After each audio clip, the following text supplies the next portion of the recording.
Hey, it's Tommy back with you for another episode of How to Get More Out of Your Breakup Than Just Heartache. We are on, okay, I don't know why it takes me 4 or 5 times to click to get to this slide. So we are on Module 4, Mental Fitness, and we just talked about in the last lesson, physical fitness. So the two, I think, go hand in hand. When you feel good about yourself, your mental state of mind is better, and when your mental state of mind is better, you want to look better. So, I think the two go hand in hand. So I want to talk about how to get to that mental fitness, and I think the best answer, one-word answer, is to read. Read will make your mind stronger. It will make you feel better about your situation with knowledge. So the big picture is to read, and how to win big by simply reading. I'll show you how. I'm going to talk about the benefits of being a know-it-all.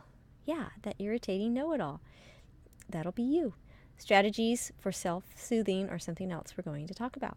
So let's jump in. Information is key. Other than the time you were about 5 years old, this is probably the second time in your life where you ask the question, why, a million times a day. Why did this happen to us? Why did I deserve this? Why is he or she treating me this way? Why does it have to be this way? Why can't we just work it out? Why? At 5, you couldn't really read yet. You just had to rely on your parents for all the answers, and it probably drove them crazy.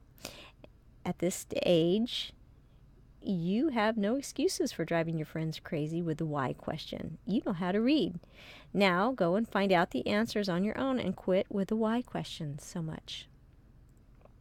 Okay, I sort of halfway mean that. I know you need your friends for insight.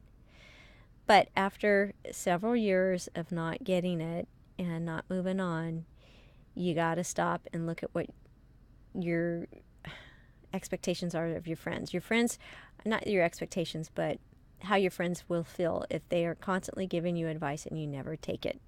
You know, you're taking up their time being a soundboard, but you never take their advice. So you kind of have to balance that out, and I know because I was the worst offender of this whole why. It's all about me. I think it's kind of a narcissistic stage that we all tend to go through right out of the gates because we're just so baffled at how this is happening, and it truly colors your world and turns your world upside down. So my answer, my one-word answer, was read, and that's my antidote. Read books by all the behavioralists on the subject of relationships. Become a bookworm. You will find out just how normal you are, and you will find out just where your marriage broke down. If you read enough, you'll find out things you never would have put 2 and 2 together, and maybe were contributing factors to the breakdown of your relationship. It will interest you, and pretty soon you won't be able to get enough. You'll be like a relationship book junkie because you will find yourself in almost every scenario. All right, so what books should you read?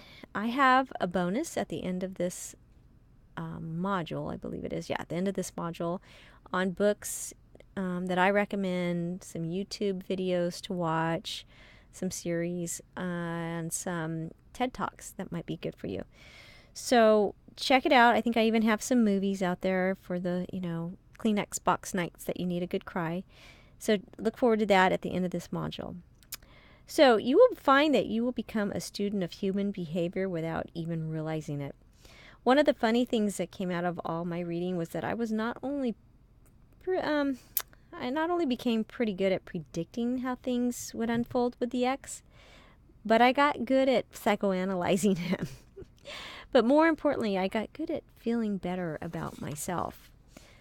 I scoured all the books and internet sites I could find, which in 1999 were not many.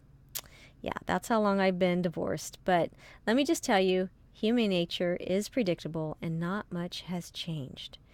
After reading several books, it became clear that people are people, and human nature is very predictable. And if there are some so-called experts on this subject, well then, there must be something to this. It must be a science. That was the conclusion I came to anyway, and it just seemed to be true that people generally did the same things, just different circus, same clowns, or different clowns, same circus is really what it is. So after I determined all that, I was fascinated by the commonality of people's behavior. And when I read, it reassured me that what I was going through was pretty much normal given the circumstances, and that if I did these things as outlined in the books, I'd be back on track in no time. So my answer to you is read and enjoy the process of learning what not to do the second time around. Remember reading, I remember reading the statistic about second marriages and their divorce rate, because I was blown away when I learned it was 65%. Yes, that means 65% of all second marriages end in divorce. Astonishing stat. That was just, I couldn't believe that. I had to explore it. I had to explore why. Why was that? So that I added another why to my list of whys. All the research I found led to one simple reason. Most people jump back into another marriage without taking the time to learn where they personally themselves went wrong in their first marriage. So I set out to find out where I went wrong, because in that came the antidote for solving my future relationship problems. And as I mentioned, I have a bonus section. So check that out at the end of the module. I have several books in there that really helped me personally through my divorce, and I'd love it if you found some that you read and could, drop me a line and let me know which ones were really effective for you, and I'll just add that to that list. So I would love that. All right, so my big one answer today was read, and I hope you got it, because it'll soothe you to find out how normal you are, and what you're going through is absolutely common, and some of the antidotes that they give and solutions were just like, wow, I couldn't get enough of it. I wanted to know. So read, don't just read, scour the many books available and all the resources you have these days to cope and understand, and there are a ton. Information is powerful and is the key to your next healthy relationship. So thanks for joining me, and I'll see you in my next video.